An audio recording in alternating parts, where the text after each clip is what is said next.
Good afternoon, good evening, good morning for some.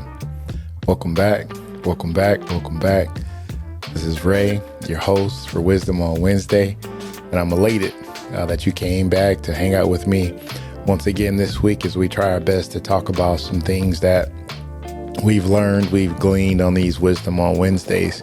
I want to welcome all of our new subscribers, all of our old time guests who haven't watched some in a while, and they're back. We appreciate you for tapping in and giving us a portion of your day. Thank you so much. We appreciate the subscriptions. We appreciate the shares. We appreciate you tagging me in your social media. Thank you. Thank you so much for partnering with me on this wisdom journey. As per usual, I want to share some things with you that I believe all of us can glean from, all of us can grow. And so for today, wise friends, I have a question for us to ponder, or moreover, a statement. Finish what you start. Wise people, 2025, finish what you start. Far too often we hear too many people speaking about starting school, starting a business, starting a family, starting churches, starting a new ministry. The list goes on and on and on. But what you'll find is you'll find far more people that start than those who actually finish. Many people start off with all type of emotions, the beginning of the year, all types of resolutions, all types of fancy sayings that will encourage them to be highly motivated for a series of weeks. But unfortunately, motivation often runs out.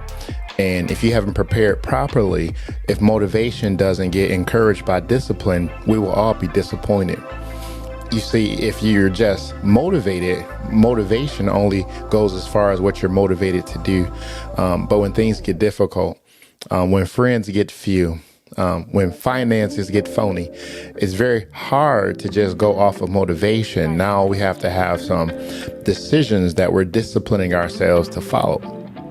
You see, when you're working your plan and you're working that plan in a manner in which you can see it and you're the only one who can actually ascertain it, oftentimes most visionaries actually look strange to people because they don't understand the movement.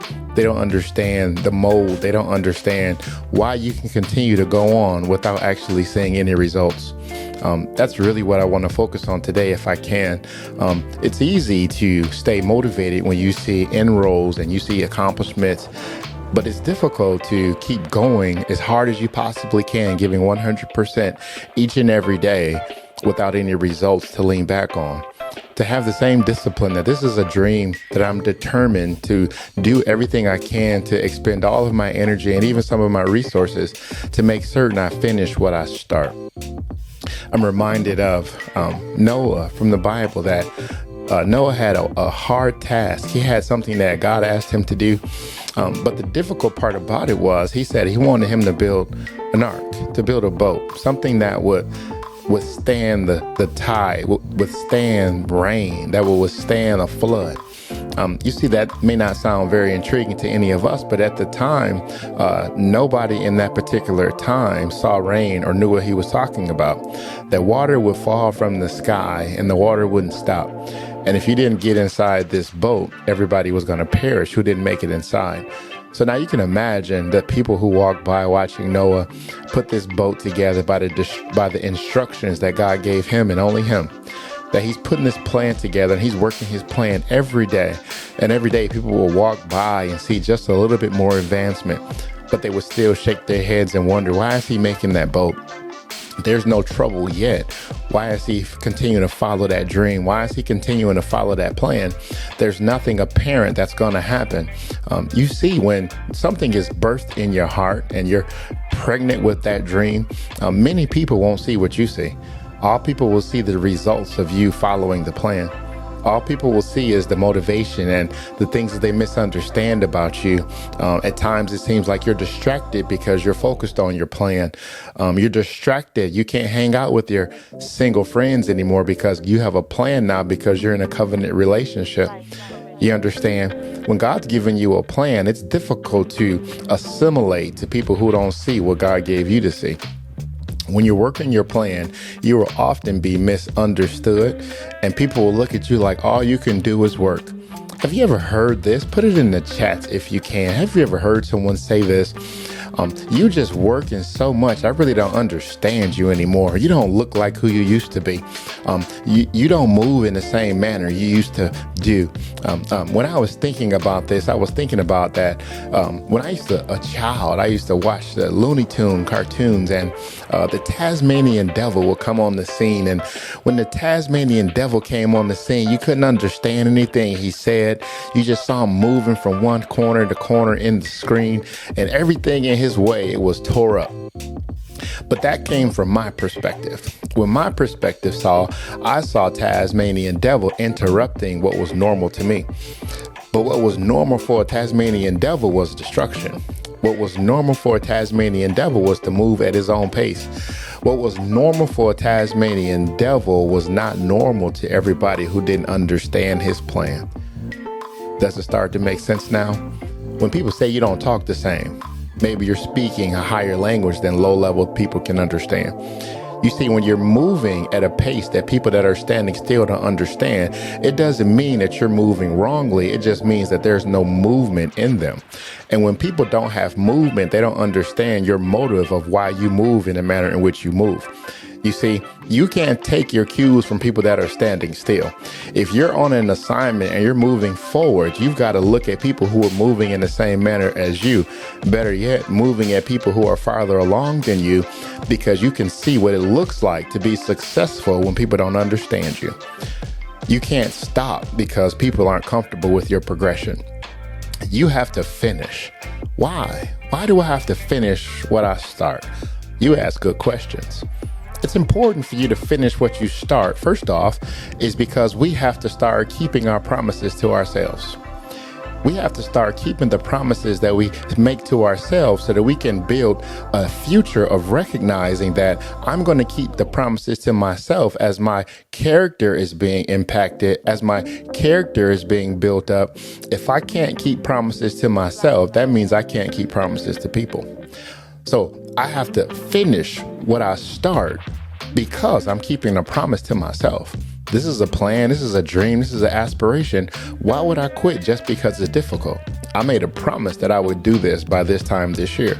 I made a promise to myself that I would save $1,000 by the end of this year. I made a promise to myself that I would do some things to take my health more serious. I made a promise, and I'm not going to break my promise just because it's difficult, or just because I'm bored, or just because it's not popular. Secondly, why? Why should I keep promises to myself? Why should I finish what I start? When you finish what you start, it builds confidence. When you can work a plan as small as making your bed. If you wake up in the morning and you plan the night before that the very first thing that I'm going to do is make my bed. Because if I can get up in the morning and I can make my bed, that means that that very first thing I planned to do, I accomplished it.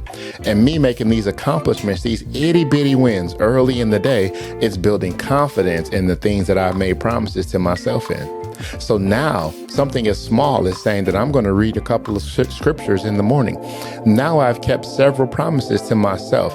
My confidence in the things that I say is growing. Now I can believe when I have an opportunity to speak life over myself. Now I can believe that now I can actually do those things that God put in my heart because I'm succeeding at the small things first. I'm getting these little things out the way fast, because I'm not waiting on someone else's approval, but ultimately I'm moving at the pace in which God gave me. And thirdly, and finally, why should I finish what I start? I want you to understand this and hear it clearly. Many people have children, and we think that children are trained by the things we tell them, but our children are trained by the things that they see. So, thirdly, why should I finish what I start? Because somebody's watching your finish before they start. Somebody is calculating how you manage to work a full-time job, raise a family, be helpful in a ministry, and still maintain your goals without excuses, without complaining. They saw you make sacrifices in your leisure time. They saw you make sacrifices in your financial time. They saw you save up for that vehicle. Now, when they have an example, which is you, now they can say, because I saw them finish well, I have more confidence to start. So wise friends, you never know who's watching. You never know the promises that you're breaking to yourself every day that ultimately could be leading to low self-esteem, that ultimately could be leading to depression. Because sometimes it seems like every time I try something, it's difficult and I quit. And I quit and I quit and I quit. So I want to encourage you today, as you're starting off this new year, as you started off these new promises, these new plans, these new goals, continue to do what you said you were going to do. Keep the promises to yourself because it builds confidence. And ultimately, somebody's watching to see how you finish well before they start. I hope this was a word that encouraged you today because it ultimately encouraged me that I'm going to do the things that I said I'm going to do. I'm going to read in the morning. I'm going to pray more often. I'm going to spend more time telling people that I love, that I actually love them. I'm going to do the things that I said I'm going to do, not just when the emotion wears off, but I'm going to keep the promises to myself so it can build more confidence in myself because I don't know who's watching me. Hopefully you're watching me. Share this podcast with a friend. Share this podcast with an enemy so we can understand how important it is to finish what we start. Have a wonderful day. Remember, God loves you immensely last year, and he loves you even more this year. Have a great day and a blessed week. Take care.